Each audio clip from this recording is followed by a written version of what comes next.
Ukko. Published by Wikipedia. Ukko is a thunder and weather god in Finnish mythology, whose vital role is fertilizing fields with his thunder and rain. Unto Salo believes that Ilmari, the Finnic sky god, is the origin of Ukko, but that as Ukko Ilmari experienced very significant, although far from total, influence from the Indo-European sky god, especially in the form of Thor. Emil Nestor Satala also stated that Ukko can't be a very old name for a god and that the thunder god cult among Finns was of Germanic origin. According to Martti Havio, the name Ukko was sometimes used as a common noun or generalized epithet for multiple deities instead of denoting a specific god. In 1789, Chris Fried Ganander wrote that the forest god Tapio was sometimes honored with the name Ukko. Ukko is parallel to Ukku in Estonian mythology, but the Finnish word for thunder is the diminutive form of the name Ukko. Ukko is Finnish for male grandparent, grandfather, and old man. According to Matthias Castrian, Ukko as the name of a god can't be very old, or at least not the oldest. Names for Ukko include Pitkänen, Isainen, Isainen. These could be euphemisms, as Jacob Fellman wrote the Sami didn't dare to utter the name of their thunder god when it was thundering, and the same could have been true for Finns.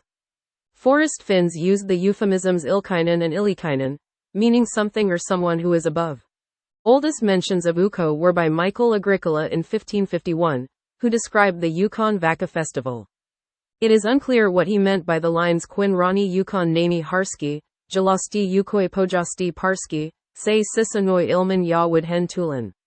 Early interpreters understood this as a description of thunder god Ukko fighting with his wife, thunder goddess Rani, which would have then resulted in thunder. Chris Fried Ganander connected this, Ukko's wife Rani, to Maaima. Havio disagreed with this, stating that the text written by Agricola which has been used to justify this interpretation is a misunderstanding. He argued that Agricola's text mentioned two completely different gods, a fertility god Rani Ukko and his unnamed wife, whose copulation would result in fertile fields. According to Havio, the name Rani would be alone and have the same origin as the name Freyr, and the copulation of Rani Ukko and his wife would be inspired by the Scandinavian story of intercourse between Freyr and Freya. Salo agreed with Havio on that Rani was the epithet of Ukko himself, not his wife, but that it still meant the thunder god Ukko instead of a separate fertility god. He suggested the name has been called Yukonkari. Rainbow has been called Yukonkari, Ukko's arch. The rowan tree was sacred to Finns, and in Norse mythology, they were sacred to Thor as it was said that the rowan is Thor's savior. He was able to get out of the Vimmer River by grabbing onto a rowan. Swedes thought of the rainbow as a rowan tree, and this belief spread to Estonia as well. Because the name Rani sounds like Old Norse Rainer, rowan, a connection made by Satala, later writers have called rowan a tree sacred to Ukko. According to Karle Krone, as Scandinavians thought the rowan was sacred to Thor, this belief could have spread to Finland. In possessed a weapon, often called Yukon Nala, Ukko's nail, or Old Man in the Sky, was also believed to cause thunderstorms by driving his chariot through the skies. Other possible causes of thunder include the rolling of stones or grinding, and there is even a set of verses describing Ukko threshing in a cabin of fire. Ukko possessed a weapon, often called Yukon Nala, Ukko's nail, or Yukon Vaja, meaning a thunderstone. In spirit with the idea that thunder was originally the thunder eagle for Finns, thunderstones are also called Yukonkansi, Ukko's claw, claws made of stone. He also possessed a fiery arrow, Yukon Noli, Ukko's arrow, and a fiery bow. Runic songs mention him having a golden axe, a golden club, a hammer and a sword. To be noted is that the word for hammer, Vasara, originally meant a Stone Age battle axe. Uno Harva compared Ukko's Vajra to Vajrapani held by the Hindu god Indra. Ukko's hammer made of metal is comparable to Thor's weapon Mjolnir, and pendants similar to those of Mjolnir have been unearthed in Finland. Ukko fights against evil beings, be it demons or trolls.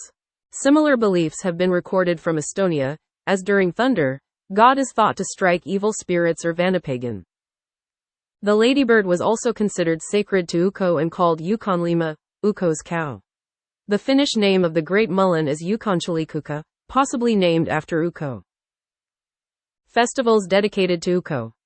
Before the advent of Christianity, the Midsummer Festival in Finland, today known as Juhannus after John the Baptist, was held in honor of Ukko and called Yukon Jella.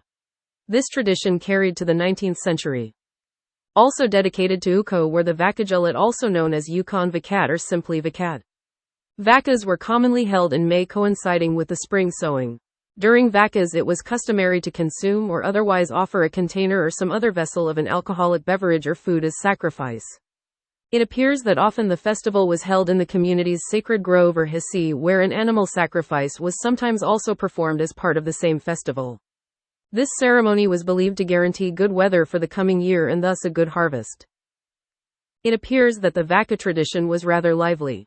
The last uncontested reports of Vakas being held originate in the 19th century, although sporadic reports also surface in the 20th century.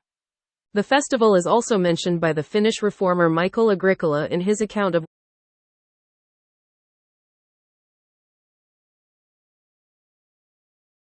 Vainamoinen. Published by Wikipedia. Vainamoinen is a demigod, hero and the central character in Finnish folklore and the main character in the national epic Kalevala by Elias Lönnrot. Vainamoinen was described as an old and wise man, and he possessed a potent, magical singing voice. Name. The name Vainamoinen has often been explained as coming from the Finnish word vaina, stream pool, or vainia, slow. Jana Saarikivi hypothesized that the name was possibly connected to early Germanic forms of Odin's name. Watanos could have been loaned into Proto-Karelian as *vatno or *vaina, and Auen could be compared to Ainamoinen. In Finnish mythology, the first extant mention of Vainamoinen in literature is in a list of Tavastian gods by Michael Agricola in 1551, where it says, Ainamoinen word het takoi. He and other writers described Vainamoinen as the god of chants, songs and poetry. In many stories Vainamoinen was the central figure at the birth of the world. A 1674 letter written by Johann Cajanus stated that in Kainuu, Vainamoinen was called the son of a giant named Kaleva. According to Chris Fried Ganander in 1789, Kaleva had 12 sons, but the only ones he named in addition to Vainamoinen were Ilmarinen, Hisi, Soini, Liikioinen and Kihovakonen. Jukahainen is also sometimes mentioned to be Vainamoinen's brother, though this is not the case in all versions. Vainamoinen's birth is a rare topic in runic songs, but a rare Ostrobothnian song describes him having been born from the Maiden of North, who was impregnated by a sea giant. In another song, his father is said to be Cave Ukko, Lord of the North, who is described like a great warrior. Vainamoinen has often been described as a shaman hero, a mythical Titaja, with magical abilities, secret knowledge and being the most skilled singer. There is an old myth of his catabasis. He does also possess more armed warrior-like features, especially in runic songs from Ostrobothnia. He is not only a rune singer, but a skilled smith and sword user as well. Vainamoinen is the undisputed protagonist of Ostrobothnian runic songs collected in the 18th century. The myths around him include him trying to propose to an air maiden or Tuliki, trying to build a boat as a task she gave him and accidentally hurting his knee, causing it to bleed. This is also known as the Finnish flood myth. In another well-attested myth, Vainamoinen goes on a journey on his boat, creates the kantele and plays it so well even goddesses show up to listen to it. Vainamoinen traveling to the underworld Tuonela, a common myth in Karelia, is missing from Ostrobothnia and rare in the nearby Kainuu. And even in Kainuu, the protagonist of the myth is named Kaukomieli. In Kainuu, Vainamoinen is more likely to travel to Pohjola, which does also have the synonym Manala. In Savonia, the well-attested Vainamoinen-related runic songs include creating and playing the kantele, Vainamoinen hurting his knee, as well as the runic singing battle between Vainamoinen and Jukahainen. The myths of stealing the Sampo and traveling to the dead shaman Antero Vipunen were also present. Sometimes, Vainamoinen is also put as the forger of the Golden Maiden, though the protagonist in this story is often Ilmarinen. Vainamoinen is also seen as the ruler of water in Savonia.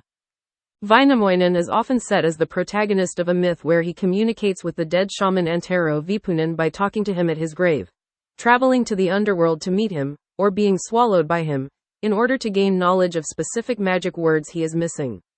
According to Matti Kuusi, the original protagonist of the story was likely Lemminkainen. In Karelia, Vainamoinen is involved with events before the creation of the world in the following ways.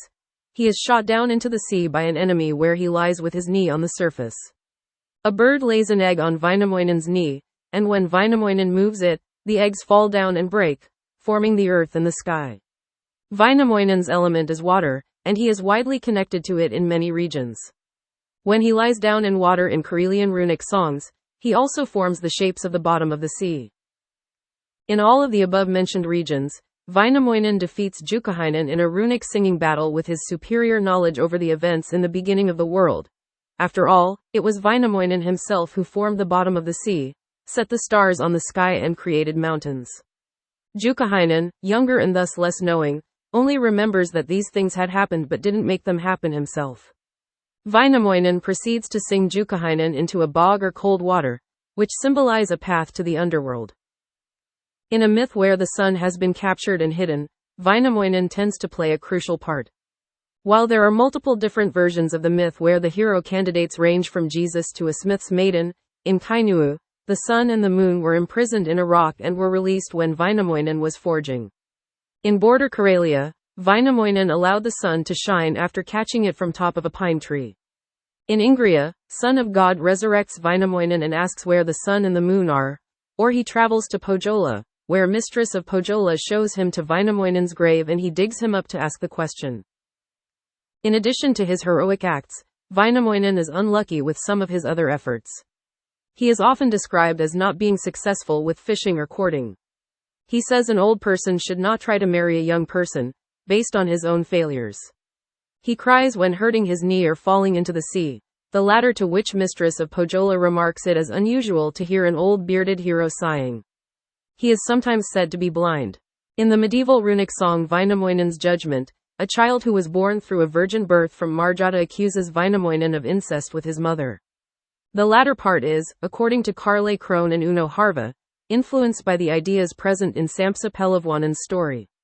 According to Martti Havio, the original context of this song is the child accusing Wainamoinen of being his father, having lied with the child's mother instead of his own. The child cannot be named because his father is not known, and tradition states that the name must be found from names of the family ancestors. As nobody admitted to being the child's father, Wainamoinen as a judge stated the child should be taken into the forest and killed. Killing a child before it had been named and therefore taken as a member of the community was seen as acceptable. Magically, the newborn child starts speaking, declaring Wainamoinen himself to be his father. The child is made the king of northern fur hunting lands and possibly named Kaukomieli or Kaukomoinen. The ashamed Wainamoinen, on the other hand, sails into a whirlpool. Some runic singers thought this meant the death of Wainamoinen, while others believed he was still alive and would return one day, real death still waiting for him in the future. Folklore widely knows of stories where one or multiple sons of Kaleva sailed away from Finland on a red boat or stone after the arrival of Christianity and priests. According to Gustav Anton Brakel, Wainamoinen created a skerry in Perkala in order to be able to escape from the Swedes. Thus, the story of the departure of Wainamoinen was known from western Finland to Karelia. Finnish runic songs further make references to Wainamoinen's secret son and act of adultery. In a forest Finnish runic song, Wainamoinen gets his arm cut off on a turning wheel, and his secret son is asked to stop the bleeding. Ganander stated that the mother of this son was a mermaid in a mariage de conscience with Wainamoinen.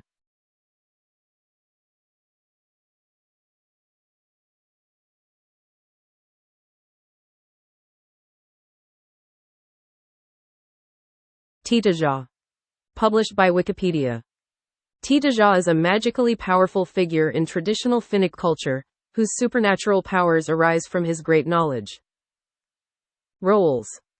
The activities of a Titaja were primarily healing and preventing illness, but also included helping with farming, fishing and hunting, dealing with witchcraft, supporting approved marriages and disrupting disapproved liaisons, identifying thieves, and bringing success to ventures such as journeys or building. Their incantations might call on helpers such as the dead, Vaki, Ukko, Jesus Christ, the Virgin Mary, or animal spirits. Many Titaja knew Kalevala meter poems, as well as mythical stories, spells, and healing charms. One of the key branches of the Titaja's knowledge concerned etiologies of natural phenomena. It was believed that beings and phenomena could be controlled if their origin was known. For example, Disease could be overcome if one recited or sang its Sinti. This knowledge was closely guarded. Titaja, sorcerers and healers were seen as protectors of a kind of cosmic equilibrium. Different kinds of beings had their own place in the universe, and if beings found themselves out of place, problems arose. The healer's role was often to return the beings to the right place. A sage generally knew the different requirements for different spells, in which often one needed to do rituals and recite spells, often also use magical substances or magic items. Their practices have often been compared with shamanism.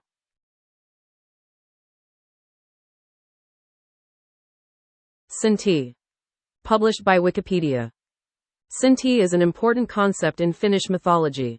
Sintisanat or Sintiloitsit provide an explanatory, mythical account of the origin of a phenomenon, material, or species, and were an important part of traditional Finno-Karelian culture, particularly in healing rituals.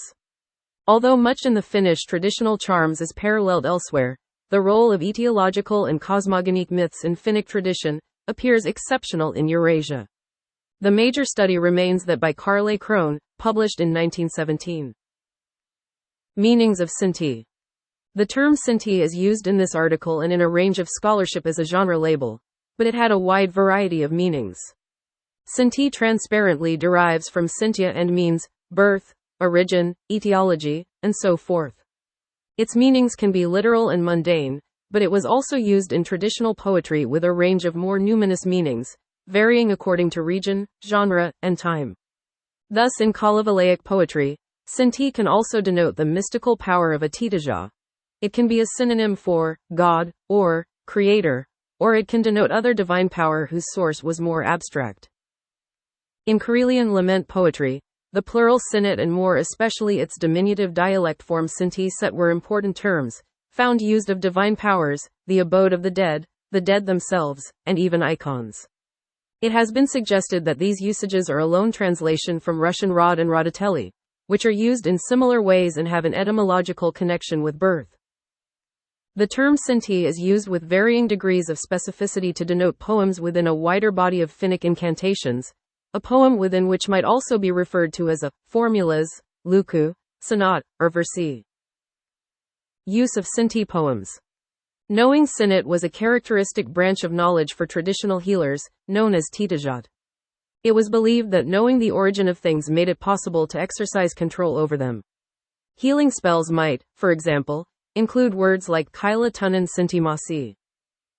It was long thought that Sinit were primarily recited as prefaces to charms, much like a historiola, to make the charm itself more effective, perhaps as part of a process of diagnosis. More recent work, however, has suggested that, though often combined with other incantations, the Sinti element is in these cases usually central rather than preliminary, and not so much a diagnosis as a cure. Their primary context of use seems instead to have been healing physical injuries and wounds where there was no illness agent to conjure. Sinit might also be used in, for example, hunting rituals. There is some debate over in what contexts Sinit were recited and in what contexts they were sung. It appears that Sinit were recited in Western Finland by the 18th century but might still have been sung in the 17th. There is some evidence for Sinit or similar genres being performed by pairs of singers in the manner of epic poems, but not much. The poems themselves, however, give singing a prominent role. The tradition of performing Sinit has been compared with the North Germanic tradition of Galdr, where a clear distinction between singing and speaking may not be appropriate. Early evidence. The Sinit mostly survive in 19th century folklore collections. However, the earliest are attested in documents of the 1650s. The minutes of the Parliament of Vasa for the 26th of August 1657 record etiological poems for iron and fire. On the 30th of June 1658, court records for Vasa record an etiological poem for a magical shot, and on the 5th of July the same year in Isokiro for cancer, iron, and fire. The earliest scholarly discussion of Sinit is in the fourth fascicule of Henrik Gabriel Porthen's De Poesie Fennica. Sinti next makes a significant appearance as a genre term in Christianus Erici Lenquist's dissertation De Superstitione Veterum Fenorum Theoretica et Practica, published in 1782. Discussing the mythical figure Kaleva, Lenquist mentioned Kaleva's sword, and noted that one mention of that appears, in his Versibus, Quibus Ortus Serpentis Mythus Exponator, quoting the following lines with his Latin translation. Soon after, Chris Friedgenander included an entry for Sinnet in his Mythologia Fennica, defining them thus. Sinnet, archaeologier Ofvir Elden, Orman, Sten, Alatran, Losses Ofvir Skador Oxar af Vidskaplige. Example. The most widely attested subject for Sinnet, according to the Suomen Kansan vanhat Runot, is the origin of iron.